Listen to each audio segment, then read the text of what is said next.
que l'épidémie Ebola se propage dans le monde, 2 cas du virus ont été détectés aux États-Unis, tous les deux à Dallas, au Texas. Le premier patient, Thomas Eric Duncan, un citoyen libérien, commençait à éprouver des symptômes de la maladie alors qu'il était en visite au Texas. Il a été hospitalisé à Dallas pendant 2 semaines avant de devenir le premier patient à mourir du virus Ebola aux États-Unis. We know how to fight this disease. Les services de santé continuent à surveiller toute personne qui aurait été en contact avec Thomas Eric Duncan, mais la semaine dernière, un nouveau cas, Nina Pham, une infirmière de 26 ans qui s'était occupée du patient, a également été diagnostiquée avec le virus. Nina Pham est la première personne à avoir contracté le virus sur le sol américain. Les 2 cas ont suscité de fortes inquiétudes. Selon le Centre de contrôle et de prévention des maladies, les États-Unis pourraient voir de nouveaux cas d'Ebola surgir dans les prochains jours. Cette semaine, dans Focus, on vous emmène au Texas.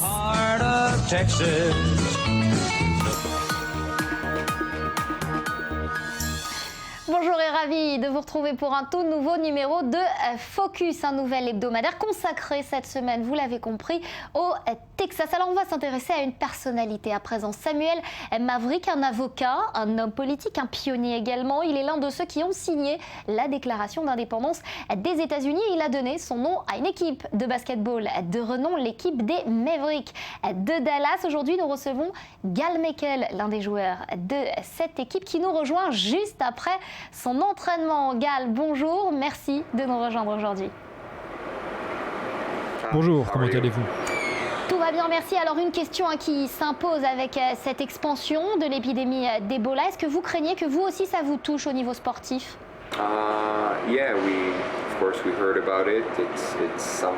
Oui, bien sûr, on en a entendu parler. C'est quelque chose que l'on doit surveiller, mais ce n'est pas quelque chose que l'on ressent directement ou dont on a peur. Allez, on en revient au sport à présent. Cette nouvelle saison, comment elle se profile ? À quoi est-ce qu'on doit s'attendre ?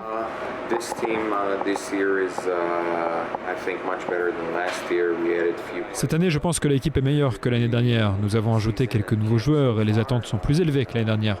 En ce qui me concerne, j'ai eu de bons matchs de pré-saison et de bons entraînements jusqu'à là.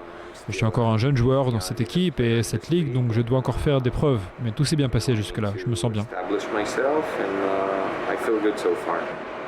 Votre équipe, elle est impliquée au niveau de la communauté. Donnez-nous quelques exemples. Oui, l'équipe est très impliquée. Je pense que l'organisation ici est excellente. On met vraiment l'accent sur le lien entre l'équipe et la communauté. Pour ma part, je peux parler de la communauté juive. L'année dernière, nous avons organisé une fête pour Hanouka. Pas mal de gens sont venus. J'ai discuté avec eux avant le match. On leur a offert quelques cadeaux pour la fête. C'est vraiment quelque chose dans lequel l'équipe s'investit beaucoup. Ils ont quoi de particulier, ces habitants de Dallas, ces fans de Maverick que vous croisez régulièrement dans la rue ?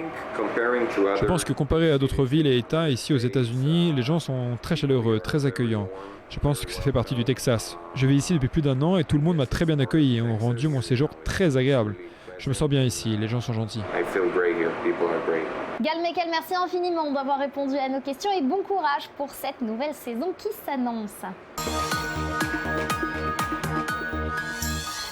Je vous propose à présent d'enfiler vos Santiago. Quand on regarde un film de cow-boy, on se pose toujours la question, est-ce que c'est réellement comme cela qu'ils vivaient dans le Wild Wild West à l'époque ? Eh bien, a priori, 3 familles israéliennes ont trouvé la réponse. Elles habitent dans le quartier Brazos de Dios, les bras de Dieu, et ont recréé une communauté sur le principe de la communauté amish, tout en restant bien différente quand il s'agit de religion. Pour en parler, nous rejoignons Zafrir. Bonjour Zafrir et merci d'être avec nous aujourd'hui. Bonjour Nathalie. Alors parlez-nous du ranch, de la communauté dans laquelle vous vivez. Oui, j'habite dans un ranch. Je ne sais pas si je suis un vrai cow-boy, mais j'habite dans un ranch, une ferme avec des animaux et où l'on fait de l'agriculture et toutes sortes d'autres choses. J'habite ici. Alors vrai cow-boy ou pas, qu'est-ce qui vous a poussé à venir vivre ici?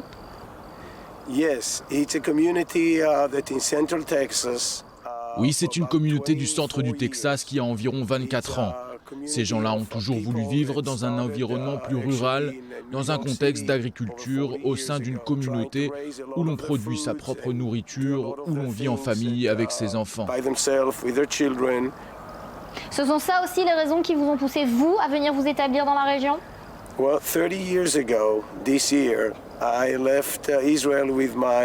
Il y a 30 ans cette année, j'ai quitté Israël avec ma femme pour voyager dans le monde. On a commencé notre voyage au Texas. Ce mode de vie très simple nous a beaucoup plu. Les relations très proches entre les gens, tout ça nous paraissait très attirant. Alors justement, moi je suis très urbaine, j'ai un peu le sentiment d'isolement quand vous parlez de votre communauté. Quels sont les avantages à vivre ici?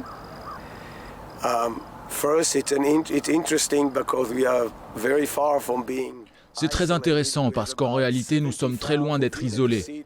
Il y a près de 70 000 visiteurs qui viennent ici chaque année. L'endroit où je me trouve actuellement va même accueillir près de 2000 personnes, ici dans 5 semaines, lorsque nous organiserons notre foire annuelle. On attend environ 15 à 20 000 visiteurs pour l'occasion. Donc il y a beaucoup de gens qui viennent ici. Donc nous ne sommes pas du tout isolés, mais nous vivons dans une petite communauté soudée, avec des voisins gentils. On souhaite maintenir tout ça. C'est bon pour l'environnement et c'est bon pour notre famille et pour élever des enfants. La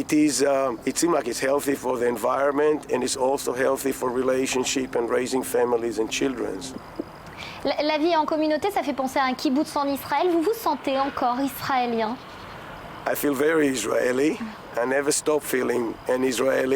Je me sens israélien, je n'ai jamais cessé de me sentir israélien.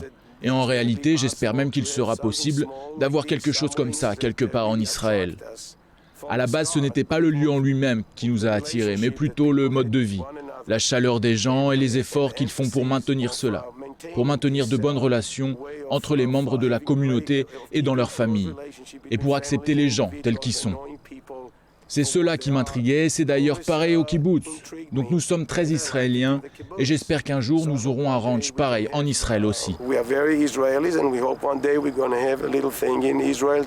En tout cas, certains avaient parlé d'un État d'Israël au sein du Texas. Merci beaucoup Zafrir d'avoir été avec nous et d'avoir répondu à nos questions. Merci d'avoir appelé. Vous êtes évidemment invité à venir si vous avez le temps. Merci, avec plaisir. Au revoir. L'essentiel de l'actu en ce moment au Texas, c'est tout de suite et c'est en images. Plus de travailleurs meurent au Texas que dans n'importe quel autre État américain. Selon une récente étude, un travailleur texan a 12% de risque en plus d'être tué au travail qu'un travailleur d'un autre État. La construction, le transport et l'administration publique sont parmi les secteurs d'activité les plus dangereux au Texas. Les lycéens au Texas ont atteint leurs plus faibles résultats en mathématiques à l'examen national SAT depuis plus de 2 décennies. Le score de cette année a baissé de 4 points par rapport à l'année dernière. Les départements d'éducation au Texas ont attribué cette baisse à une augmentation du nombre d'élèves issus de minorités qui passent l'examen. Les habitants du nord du Texas tentent de trouver des moyens créatifs pour économiser de l'eau alors que la région souffre d'une grave sécheresse. Pour cela, ils ont commencé à remplir des seaux d'eau pendant qu'ils prennent leur douche et les utilisent ensuite pour arroser les plantes. Leurs efforts ont diminué la quantité d'eau vendue dans le nord de l'État, ce qui a même provoqué une augmentation du prix de la ressource. News 92, l'une des radios d'information les plus fiables de Houston, a brusquement fermé la semaine dernière. Elle a été remplacée par une nouvelle chaîne qui diffuse uniquement la musique de la chanteuse Beyoncé. La station n'aurait pas été assez rentable pour survivre, ses 47 employés ont été licenciés. Un magasin de meubles à Houston a récemment fait une belle promesse à ses clients. Ceux qui dépenseraient $5 000 et qui pronostiqueraient les 2 équipes finalistes du Super Bowl se verraient rembourser leur achat. L'idée a été si bien reçue que le magasin a dû rembourser près de $600 000. Heureusement, le coût de pub a largement compensé l'investissement. La cuisine méditerranéenne est en général réputée pour être une cuisine saine, basée sur l'huile d'olive, les légumes et les poissons. On va donc voir ce qui a poussé Tal à ouvrir un restaurant texan. Ça se trouve ici à quelques encablures du studio d'i24 News, un restaurant appelé Texas Barbecue. Il a ouvert il y a tout juste une semaine, l'occasion donc pour nous de souhaiter la bienvenue à Tal et son équipe. Tal, bonjour. Alors comment vous est venue cette idée? Pourquoi est-ce que vous avez voulu emporter la cuisine texane en Israël ici? Shalom Nathalie. אני חי בארצות הברית כבר 4 שנים. Bonjour Nathalie. Je vis aux États-Unis et à Los Angeles depuis maintenant 4 ans. Dans le cadre de mon travail là-bas, j'ai plusieurs fois voyagé au Texas et c'est là-bas que j'ai fait l'expérience du barbecue que je trouve extraordinaire. Le goût de la viande fumée, l'ambiance géniale du Texas m'a poussé à explorer cette cuisine. J'ai fait le tour des restaurants de barbecue au Texas, de Austin à Houston et à Dallas, jusqu'à ce que je sois tombé amoureux et j'ai décidé de ramener ça ici à Tel Aviv.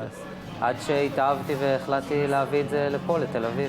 nous, en vivant en Israël, on a l'impression que le barbecue, c'est un fait israélien et que c'est le pays du monde où on en fait le plus. Qui est-ce qui gagne ce match, selon vous? Alors je ne sais pas vraiment s'il y a un gagnant, mais peut-être match nul. Ce sont deux styles de barbecue différents. Il y a le barbecue israélien, ce sont des brochettes, des kebabs, des steaks et toutes ces choses-là. Et puis de l'autre côté, le barbecue texan, c'est le principe de la cuisson plus lente, le low and slow comme on dit là-bas. Ça se fait dans un fumoir. Nous fumons la viande ici dans un restaurant pendant 14 heures, ce qui donne un goût fumé, une texture tendre et unique. Et justement, est-ce que la nourriture texane, elle est la même dans tout le Texas ou est-ce qu'il y a des spécifications, des spécificités, des distinctions locales? Le style de barbecue le plus répandu au Texas, c'est le dry rub. Il s'agit en fait d'un mix d'épices sèches que l'on met sur la viande et toutes les sauces légèrement sucrées du barbecue sont servies à côté. C'est aussi ce qu'on fait ici au Texas Barbecue. Mais il y a aussi des endroits au Texas où l'on plonge la viande dans une marinade et le goût est un peu différent. Tal, maintenant entre le menu rodéo et l'option cowboy, c'est quoi votre plat texan préféré? Personnellement, je suis un grand fan du brisket, la poitrine de bœuf. C'est un morceau de viande de 8 kg que l'on cuisine pendant 14 heures jusqu'à qu'il devienne tendre comme du beurre. Je pense aussi que c'est le plat le plus représentatif de la cuisine texane. Et voilà, je ne sais pas pour vous, mais ça m'a mis là à la bouche. Merci beaucoup, Tal, de nous avoir fait partager ces saveurs. Excellente journée à vous. Merci beaucoup, Nathalie. Alors on a parlé de sport dans cette édition, de gastronomie. On est allé rendre visite à un cow-boy au Texas. On ne pouvait pas refermer cette édition sans parler de cette histoire d'amour entre le Texas et les armes à feu. Daniel Zeri, bonjour. Daniel, j'exagère pas quand je parle d'histoire d'amour. Pas du tout, Nathalie. Il est vrai, il faut le savoir, que le Texas est l'un des États les plus conservateurs des États-Unis. C'est un État à grande majorité républicaine et donc, comme dans tous États républicains, la possession d'armes à feu y est très populaire. Les Texans sont très attachés au deuxième amendement de la Constitution américaine, c'est-à-dire la fameuse loi qui garantit le droit de porter des armes. Et pour eux, vraiment, il s'agit d'un droit inaliénable au même niveau que la liberté d'expression ou même de religion. Mais tout ça va beaucoup plus loin, Nathalie, puisque au Texas, tout citoyen peut porter une arme sans condition. Il n'a pas besoin de permis, il n'a pas besoin de faire enregistrer son arme, il n'a même pas besoin de prouver que c'est la sienne. Donc les lois texanes n'imposent presque aucune restriction quant au port d'armes à feu et les chiffres montrent que des centaines de milliers de ces armes sont utilisées au Texas. Alors des lois très libertaires, on l'a compris. Les femmes, puisqu'on est entre filles, elles ont l'habitude elles aussi d'utiliser des armes à feu? Alors, en général, on associe les armes aux hommes et on imagine beaucoup moins une femme porter un fusil ou un pistolet, à moins qu'il s'agisse de Lara Croft, mais même là, ce genre de personnage est plutôt destiné aux hommes. Il est vrai qu'aux États-Unis, en fait, 45% des personnes qui possèdent une arme sont des hommes et seulement 15% sont des femmes. Mais ce chiffre est en train de bouger, Nathalie, puisque de plus en plus de femmes portent des armes à feu. C'est en tout cas le cas au Texas, où est née une ligue de tir qui est intitulée A Girl and a Gun, une fille et un fusil, qui est dédiée exclusivement aux femmes. Donc c'est des femmes qui se réunissent plusieurs fois par semaine pour faire du tir et participer à des compétitions sportives de tir, mais ce sont aussi des femmes qui veulent se sentir un peu plus en sécurité. Plusieurs d'entre elles, par exemple, ont des maris qui sont dans l'armée américaine et donc sont déployés à l'étranger et elles veulent se sentir, pour elles, donc porter une arme, c'est vraiment se sentir plus en sécurité et pouvoir se défendre si nécessaire. Alors, qui dit femme, dit accessorisation. Est-ce qu'elles mettent leurs armes à la mode également? Bien sûr, vous savez, Nathalie, nous les femmes aimons bien personnaliser nos affaires et c'est valable pour les armes aussi. Au Texas, on trouve des pistolets, des fusils roses, des pailles à paillettes, nacrés, léopards et même signés Hello Kitty.